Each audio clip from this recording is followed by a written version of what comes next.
Сәлем, дуслар. Сәлем, дуслар. Бүгін бізде қонақта эшмәкәр булырга теләүчеләр өчен рухи үсеш проектлары һәм тренинглар үткәрүче Раил абый Гытауллин. Исәнмесез? Хәйрле көн, Рузил, хәйрле көн, Чулпан. Рухи үсеш проектлары нинди проектлар ул? Аларның максаты нинди? Рухи үсеш проектлары дигәндә, инде ул менә аның максаты үстерү, рухны үстерү, ныгыту. Күп кенә кеше төрле зур эшләр башкара алыннан, аны булдыра алырмынмы, башкарып чыга алырмынмы дигән шундый үзенә уйлар килә. Кемдер инде ул вакытта, булмас миннән дә, анда якын тирәдәге, синнән булмый ул диләр. Инде рухың була икән, әгәр дә теләгең була икән, әгәр дә кешең була икән, ул вакытта син ул эшне башкарып чыга аласың. Менә рухи проектлар, аны рухи үсеш проектларына менә шул рухны үстерү өчен кирәк. Сез үзегез бизнесмен түгелме?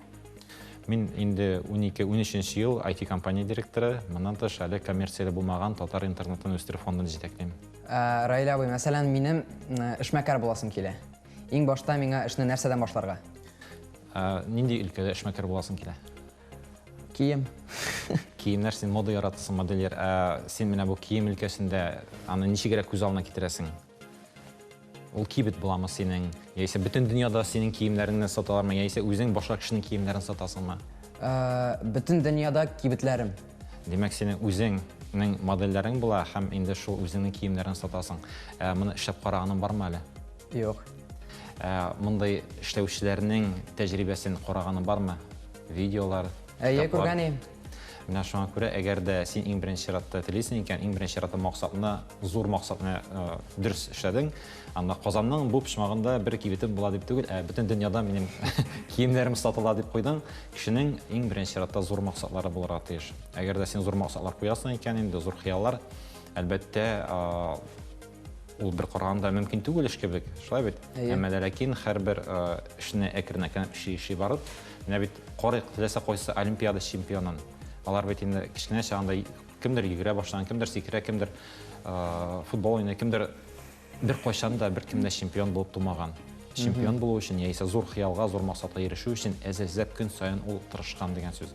Шуңа күрә, әгәр дә син көн саен шушы юнәлештә нинди модельләр бар, нинди киемнәр бар, нинди размерлар, нинди төсләр ошый кешеләргә, нинди уңайлыклар, менә син нинди үзенчәлегең булачак синең киемнәреңнең. Ни өчен мин әле Чулпан ясаган киемнәрне түгел, нәкъ менә Рузил ясаган ул теккән киемнәрне алырга тиеш. Менә шул үзенчәлеген булдырырга кирәк. Дөресен генә әйтик, тырышлыкны түгел, акча да кирәк бит инде. Менә акча булмаган очракта нишләргә кирәк? Менә мин әйттем, инде зур максатлар куярга дип, әйме? Проектларның төрлесе була, идеяларның төрлесе була. Кайберләренә сез бит инде беренче чиратта менә иртәгә завод төзи башлыйм димисез, шулай бит. Аны зур гына менә шул Макдональдс булсынмы, нинди KFC булсынмы, тагын нинди башка гына нинди генә әйбер булмаса, мен дә исәп әйтим, кичкенә генә гади генә кибеттән башлаганнан. Шул ук iPhone'лар, Apple'лар, алар шул ук бер кичкенә гараждан башлаган дип әйтәбез бит. Шуңа күрә һәрвакыт кичкенәдән башларга кирәк. Моның өчен кайчан да зур акча кирәк булмаска да мөмкин. Нәрсәләр кирәк, әгәр дә син нинди булса идея килде дә башыңа, шулай эшләп киттең. Акча булдымы, булмадымы? Иң беренче чиратта максатың зур булсын. Һәм икенчедән син үз-үзеңә ышанырга тиеш.